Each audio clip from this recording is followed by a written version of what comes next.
Olá! No Justiça Viva de hoje, o assunto é o foro por prerrogativa de função, também conhecido como foro privilegiado. Num país democrático e republicano, a igualdade de todos perante a lei é imprescindível à paz social. Qualquer exceção a esse princípio tem que estar prevista na Constituição e nas leis. É o que ocorre com o chamado foro por prerrogativa de função, mais conhecido como foro privilegiado. Ele é uma clara exceção à obrigatória isonomia de tratamento que o Estado deve dar aos cidadãos. O Instituto é antigo e tem previsão constitucional. Foi implantado no Brasil colônia, mantido no Império e permanece vigente até hoje. Ele garante a algumas autoridades, como os presidentes dos 3 poderes da República, o direito de serem processadas pelos tribunais superiores. Os que defendem o foro alegam que ele não é um privilégio pessoal, mas uma proteção constitucional ao cargo ou ao mandato. Os que o criticam dizem que a prerrogativa se transformou numa espécie de escudo a favor da impunidade de agentes públicos que cometem crimes. Independentemente do conflito, não há como ignorar o grande número de autoridades acusadas por corrupção no país e a dificuldade das cortes superiores em julgar tantos processos. Para falar sobre foro privilegiado, convidamos o senador Álvaro Dias, a subprocuradora-geral da República, Mônica Nicida, e o consultor legislativo do Senado, João Trindade. Sejam todos muito bem-vindos ao programa. Muito obrigado. Muito obrigada. Subprocuradora, há uma grande desconfiança da sociedade brasileira em relação ao foro por prerrogativa de função. A própria expressão foro privilegiado já carrega uma crítica de que todos são iguais, mas alguns são mais iguais que os outros, como diria o escritor George Orwell. A senhora acredita que a existência de um foro especial para julgar certas autoridades é defensável no Estado Democrático de Direito? É realmente muito oportuno começar a falar sobre o tema de foro privilegiado, falando sobre o princípio da igualdade. Porque o foro privilegiado, como essa própria alcunha já diz, ele afronta inicialmente e antes de mais nada e antes de tudo o princípio da igualdade, o princípio da isonomia, que em última análise é a base da República, não é? Então, o foro privilegiado atenta contra o princípio republicano. Numa república, diferentemente do que acontece num reinado, num império, todos são iguais perante a lei ou todos devem ser iguais perante a lei. E nessa medida não deve haver privilégios de quaisquer espécies. E não deve haver privilégio também no que se refere ao juiz que irá julgar aquele que cometeu um ilícito, seja qual ilícito for, seja qual a autoridade tiver cometido esse ilícito. Então, nessa medida, e especialmente dentro de uma república, eu diria, o foro privilegiado, a meu ver, não tem lugar. Particularmente, a minha visão sobre o foro especial, ela é um pouco mais crítica sobre a extensão do Instituto do que sobre o Instituto em si. Tanto a extensão do foro em termos de quantidade de autoridades, quanto a extensão do foro para acusações que não têm nenhuma relação com o exercício do cargo. E foi a Constituinte de 88, não é, professor, que deu asas ao foro privilegiado, fez com que ele pousasse em tantas paragens. Na verdade, a gente até fez um estudo lá na consultoria do Senado, está publicado pelo Núcleo de Estudos e Pesquisas, em que a gente fez um levantamento histórico de quem tinha foro em cada Constituição, e nós fizemos um levantamento que até foi inédito de quantidade, de quantas autoridades têm foro, e o pior, a gente não tem que lembrar só do foro na Constituição Federal. No Brasil, ainda as constituições estaduais podem atribuir foro. É verdade. Então você tem, por exemplo, a Constituição do Estado do Rio de Janeiro atribui foro a quase 5.000 autoridades. Rio de Janeiro, Piauí e Bahia juntos tem mais autoridades com foro por prerrogativa de função do que todos os outros estados da federação juntos. É importante lembrar que, a bem da verdade, na Constituição do Império já se previa o foro privilegiado. E, claro, isso é natural justamente de uma Constituição imperial, né? Para o imperador. Para o imperador havia E para os ministros, né? O imperador era imune, tinha imunidade absoluta. Totalmente imune. Mas eram funcionários do 5 as Estado autoridades que tinham foro privilegiado. E isso, quando entra a República, ao invés dessas autoridades com foro diminuírem, elas foram aumentando. Nós fomos chegar além do nesse império. Absurdo, né? A gente retrocedemos e fomos além do império. Agora, na época do Império, eu acho que também é importante lembrar disso, né? Na época do Império, e da onde vem essa necessidade de ter o foro privilegiado? O foro, o que justifica, e se a gente for ler a doutrina, o que justifica basicamente a existência do foro é uma pretensa maior garantia de independência e isenção dos tribunais superiores. Exatamente. Né? Por quê? Justamente porque na época do Império, a nomeação dos juízes era feita pelo detentor do poder. Exatamente. Os juízes não eram concursados. Isso. Não havia essa separação e era o próprio detentor do poder ou as autoridades que nomeavam aqueles que depois os iriam julgar. Isso. Então, qual era a necessidade? De se retirar o julgamento da esfera de jurisdição daquele que havia nomeado que ele queria. Ele próprio ia julgar. Então, os tribunais é que seriam mais isentos para julgar, porque estariam mais afastados justamente da autoridade, do local onde aconteceram os fatos.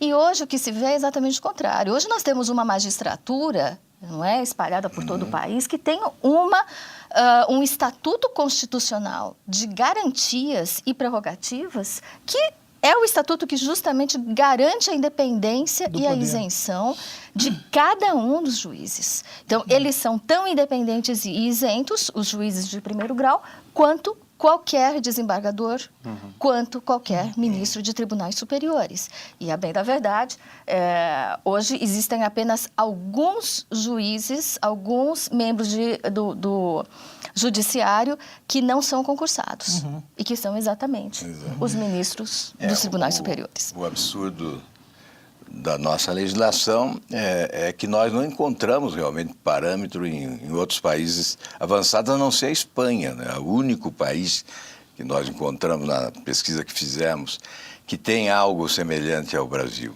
Acho que, se não me falha a memória, o artigo 71 da Constituição Espanhola também institui esse foro privilegiado para todas as autoridades. Né? Na verdade, em relação a essas autoridades, o que prevê essas constituições é em relação ao crime de responsabilidade, não em relação ao crime comum. Mas que tem essa diferença, né, senador? Exato. Também, né? Às vezes, para crime comum também, senador. A Constituição da Rússia, por exemplo, ela prevê um processo de impeachment e também um processo pelo crime comum. Exceções. Mas realmente são casos muito pontuais, raros, muito raros.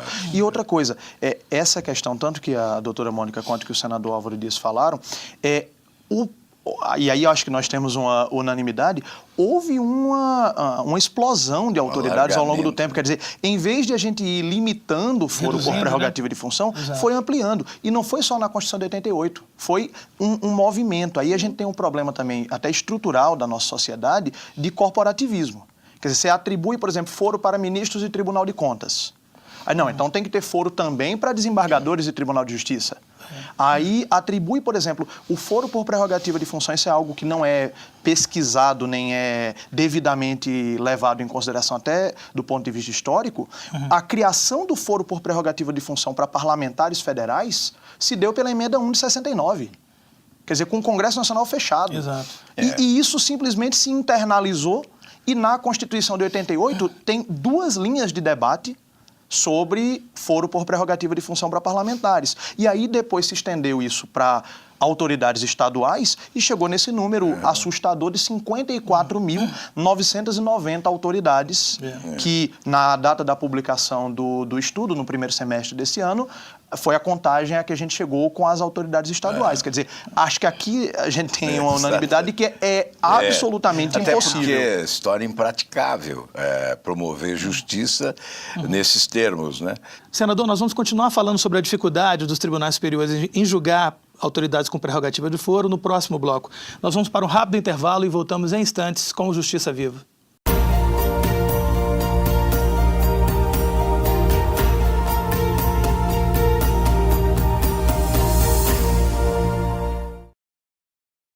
O mundo moderno gira em torno da velocidade da informação que precisa ser segura e confiável. Para atender estas exigências, o Superior Tribunal de Justiça elabora e disponibiliza duas publicações diferentes, com o objetivo de divulgar a jurisprudência do tribunal. o Informativo de Jurisprudência e o Jurisprudência em Teses. Para acessar o informativo, basta entrar no site oficial www.stj.jus.br, clicar em Jurisprudência e, em seguida, em Informativo de Jurisprudência. Aqui, você acessa as informações mais recentes sobre súmulas, recursos repetitivos e outros julgados selecionados. E pode consultar por edição, por data, com arquivos organizados em ordem cronológica e reunidos de acordo com o ano de publicação, ou separados de forma temática, por ramos do direito. Também é possível fazer pesquisa livre por assunto. Outra publicação quinzenal do STJ é o Jurisprudência em Teses, um caderno temático elaborado a partir da análise de toda a base de acórdãos e decisões monocráticas do Tribunal, onde você encontra os entendimentos existentes no STJ sobre temas específicos selecionados de acordo com a relevância jurídica. Você pode consultar as teses por edição e separado por ramos do direito, ou fazer uma pesquisa livre por assunto. Fácil, rápido e eficiente. É a busca pela excelência no atendimento a você, cidadão brasileiro. Superior Tribunal de Justiça, o Tribunal da Cidadania.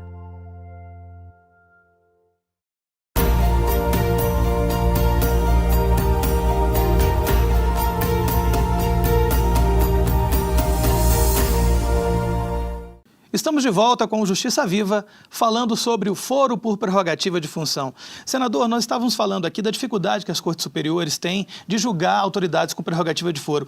As cortes superiores não foram feitas, né, não tem uma estrutura necessária para o processamento dessas ações. Queria que o senhor comentasse isso, por gentileza. Olha, por exemplo, até 2011, em 11 anos anteriores a 2011, apenas 4 condenações, sendo que uma delas prescreveu.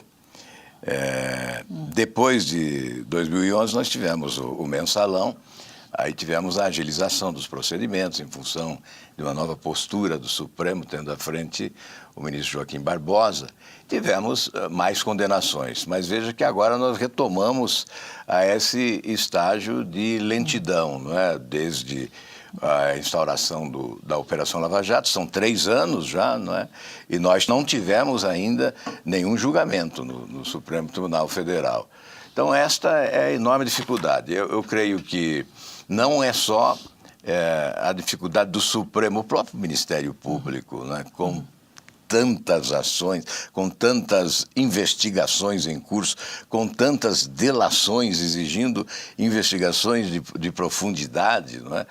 O primeiro estágio de investigação já é lento, depois chega ao Supremo Tribunal Federal e aí há uma retomada, lento também, mais lento ainda, né? Portanto, isso se torna interminável e a população, sobretudo nesse momento, pressionando, há um desgaste enorme das instituições públicas, especialmente do Supremo Tribunal Federal. Só para relativizar os dados da FGV Rio, que aqui inclusive o senador analisou de forma bastante detalhada, mas se fala, por exemplo, a partir de 2011 tantas condenações, ou até 2011 tantas condenações, mas a gente só tem que fazer um adendo, que até 2001, com a emenda número 35, não podia haver processamento, por exemplo, de parlamentares sem a licença prévia da casa. Essa era uma então, questão isso, eu acho que o recorte, isso era... Ou impedia, né? Isso é um recorte que a gente tem que fazer, eu acho que é a partir de 2001. Acho que,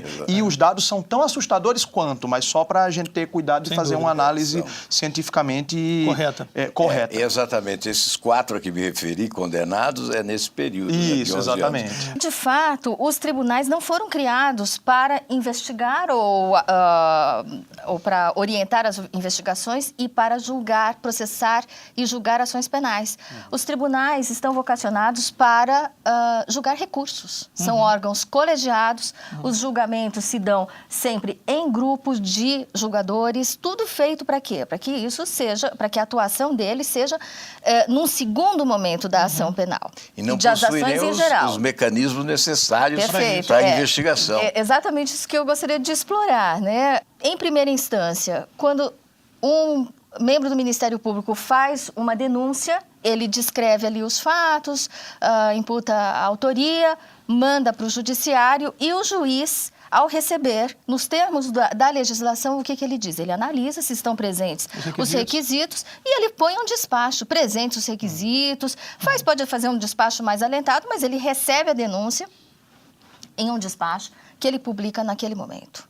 O que acontece num tribunal quando um membro do Ministério Público oficiante em segundo grau faz uma denúncia nos mesmos moldes e ele leva ao tribunal?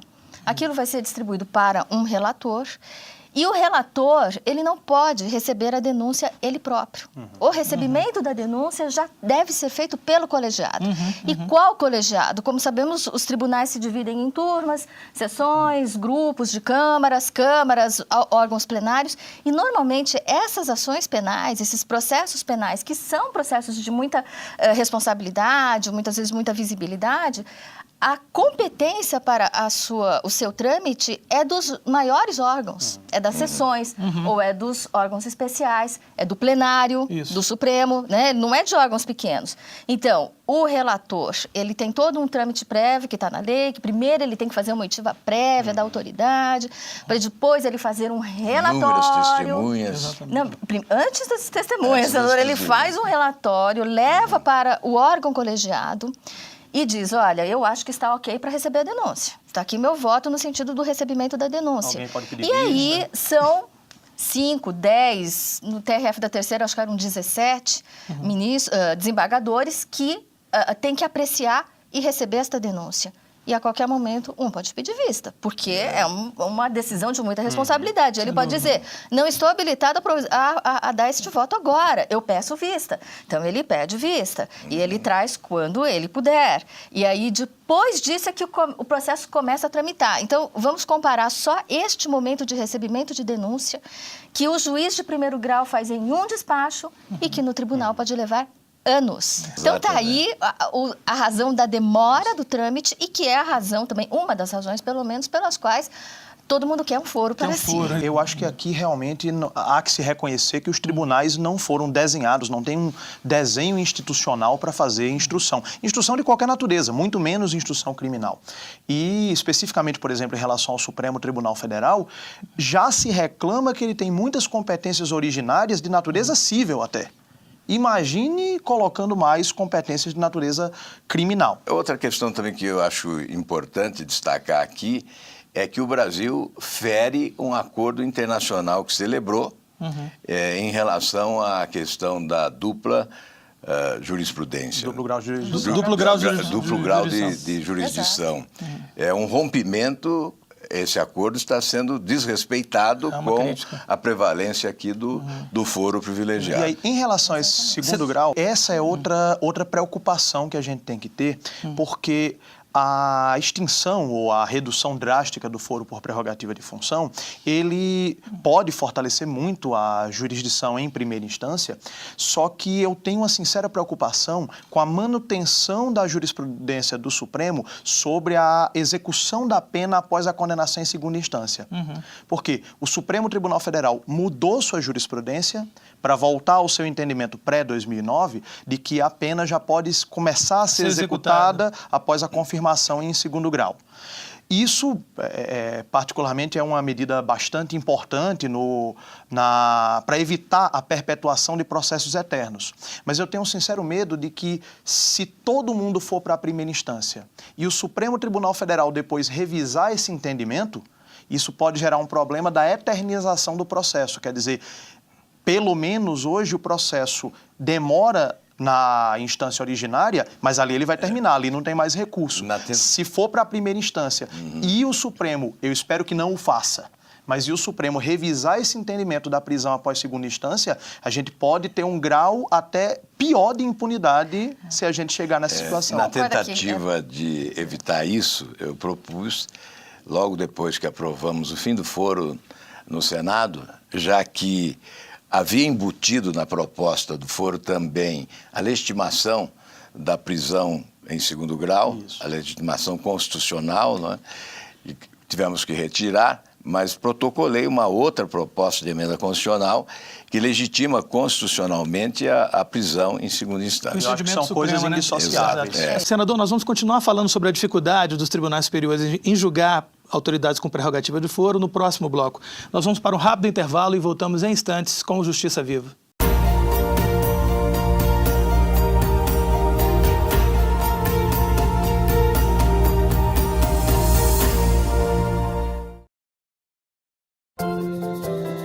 Informação precisa, segura, confiável e direto da fonte. Na página da Jurisprudência do Superior Tribunal de Justiça, você encontra tudo isso e muito mais. Para acessar, basta entrar no site oficial www.stj.jus.br e clicar em Jurisprudência. No link Legislação Aplicada, você encontra o entendimento do STJ sobre a aplicação de determinado dispositivo legal. Isso mesmo, aqui estão os dispositivos legais estudados e anotados com a jurisprudência mais recente do Tribunal. Já no índice remissivo dos recursos repetitivos estão todos os acórdãos dos recursos submetidos ao rito dos repetitivos que já tenham sido publicados. Organizados por ramos do direito, você também pode consultar em pesquisa livre. A página da Jurisprudência ainda oferece as súmulas anotadas do STJ com trechos transcritos de julgados do Tribunal. Você pode pesquisar por temas, pela ordem crescente ou decrescente dos números das súmulas ou por pesquisa livre. Fácil, rápido e eficiente. É a busca pela excelência no atendimento a você, cidadão brasileiro. Superior Tribunal de Justiça. O Tribunal da Cidadania.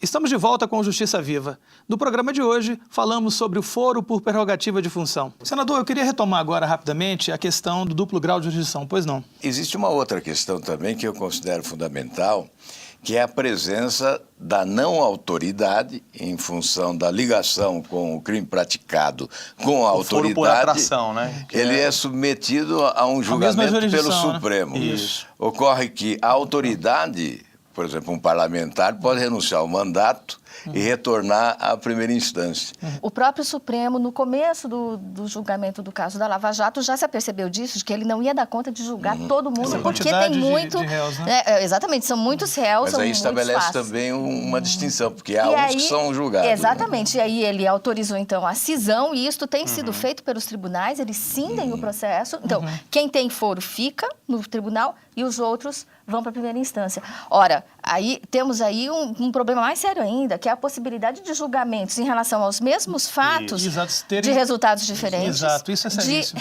De repetição de prova, porque a prova que é produzida no Tribunal Superior, ela vai ter que ser produzida também em primeiro grau. Enfim, uma duplicação. E aí vai contra a própria economicidade, né? Sendo assim um pouco mais pragmático. E a coerência, quer dizer, pode haver coautores em que um é condenado, outro é absolvido em relação ao sistema, né? Quer dizer, que vai estar em xeque. O que o professor João acaba de dizer demonstra uma vez mais como o foro prerrogativo de função ou foro privilegiado é antirrepublicano, porque ele faz com que alguns processos fatalmente tramitem mais rápido e outros mais devagar.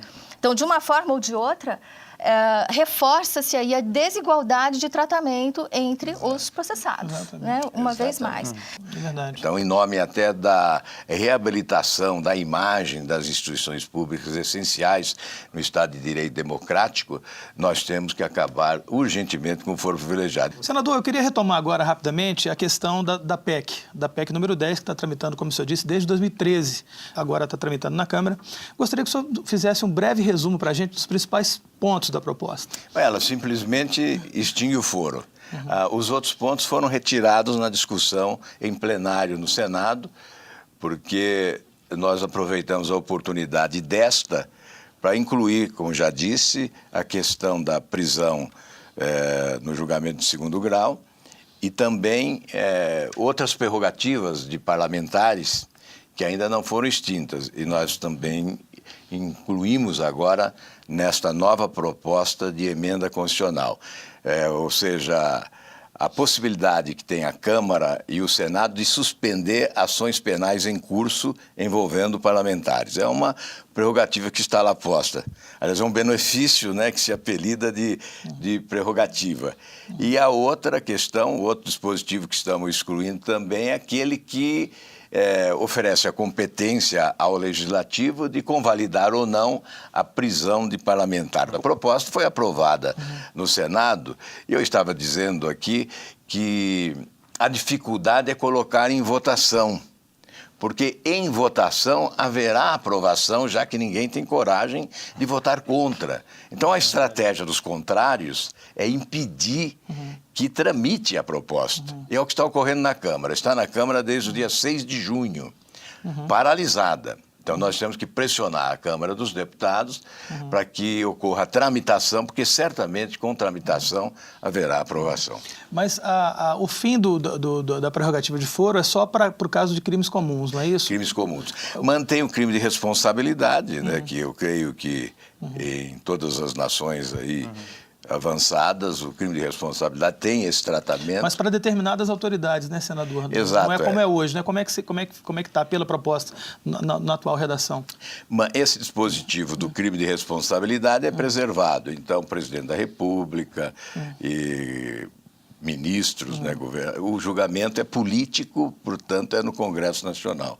E a questão do crime comum, sim, aí é generalizada a opção pela primeira instância. Isso, que aí ficaram na redação final, aprovada no plenário, só 5 autoridades, não foi? Pelo presidente da República, incluíram o vice. Isso, também. Presidente da República, vice, presidente da Câmara, presidente do Supremo e presidente do Senado Federal. São 5 autoridades. Então, digamos que de 54.990, agora vão ser 5. 5.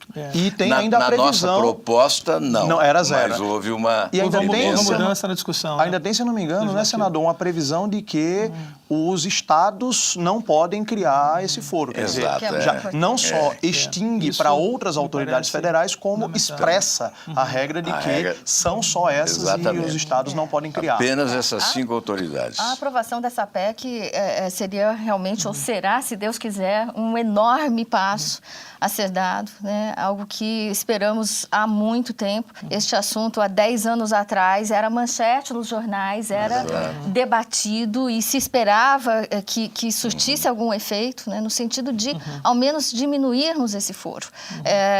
Talvez não sejamos ainda capazes de extinguir totalmente o foro, talvez seja muita república de uma vez, mas ao menos, né, paulatinamente irmos acabando com esse número absurdo de privilégios. E é interessante ver fundamental. como está a tramitação. Quer dizer, já foi aprovado em 2 turnos no Senado Federal e agora, como o senador Álvaro falou e com o adendo da doutora Mônica, quer dizer, agora a responsabilidade está com a Câmara dos Deputados.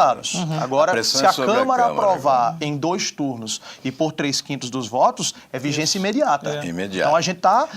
Talvez nós nunca tenhamos estado tão perto de chegar nesse ponto. Estamos muito próximos, até porque hoje a pressão popular exerce uma influência maior do que antes, né? O que é preciso é reabilitar essa pressão nesse momento, porque, de certa forma, está havendo um silêncio em relação a essa matéria. Ficou a impressão que, aprovado no Senado, o assunto estava encerrado. Não está encerrado, né?